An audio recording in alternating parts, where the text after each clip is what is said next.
வணக்கம். உங்கள் அன்பு தோழியின் ஆரோக்கிய உணவும் அற்புத வாழ்வும். இன்றைக்கி நாம் ஒரு சவுசவை வச்சு அழகான நல்ல சூப்பரான டேஸ்டியான சாம்பார் தான் செய்ய போகிறோம். சொரக்காயை வச்சு எப்படி நம்ம பருப்பு குழம்பு வைக்கிறோமோ அதே மாதிரி தான் இதை செய்ய போகிறோம். இப்போ நாம் இதை தோலை சீவிட்டு அழகாக தோலை சீவிட்டு குட்டி குட்டியாக கட் பண்ணி எடுத்துக்கலாம்.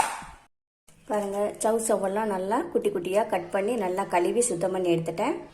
அடுத்ததாக 75 கிராம் பாசிப்பருப்பு, 75 கிராம் துவரம்பருப்பு நல்லா ஊற வச்சுட்டு கழுவி அப்படியே சுத்தம் பண்ணி எடுத்திருக்கேன். உங்களுக்கு துவரம்பருப்பு தேவையில்லை அப்படின்னா பாசிப்பருப்பை மட்டுமே போட்டுக்கலாம். எனக்கு பாசிப்பருப்பு கொஞ்சமாக இருந்ததுனால தான் நான் துவரம்பருப்பு சேர்த்துருக்கேன். மொத்தம் 150 கிராம் போட்டிருக்கேன்.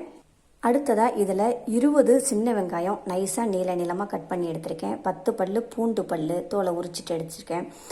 ஒரு தக்காளி நைஸாக கட் பண்ணியிருக்கேன். 5 பச்சை மிளகாய், இது ரொம்ப காரமாக உள்ளது. 5 பச்சை மிளகாய் கீறி வச்சுருக்கேன். இப்போ இது எல்லாத்தையும் இந்த பருப்போடு போட்டுக்கலாம். அடுத்ததாக இது கூட குட்டி குட்டியாக கட் பண்ண சவுசவ்.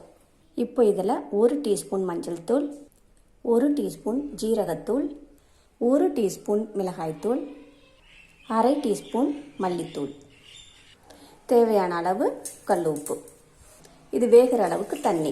இப்போ இதை மூடி விசில் போட்டுடலாம். 5 விசில் வந்தால் கரெக்ட். விசில் விட்டுருச்சு, எடுத்துக்கலாம்.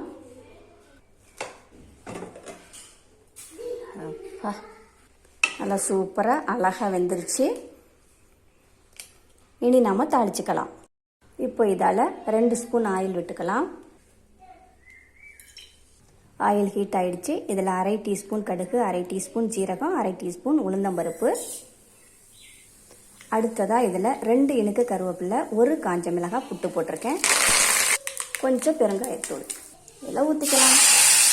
தேங்க்யூ. சவுசவில் சொரக்கா மாதிரியே நீர்ச்சத்து நிறையா இருக்குது. வெயில் காலம் சாதாரணமாக உள்ளவங்களும் சரி, கர்ப்பிணி பெண்களும் சரி இதை நல்லா சாப்பிடலாம். உடலுக்கு ரொம்ப நல்லது, ஆரோக்கியத்தை கொடுக்கும். தேங்க்யூ.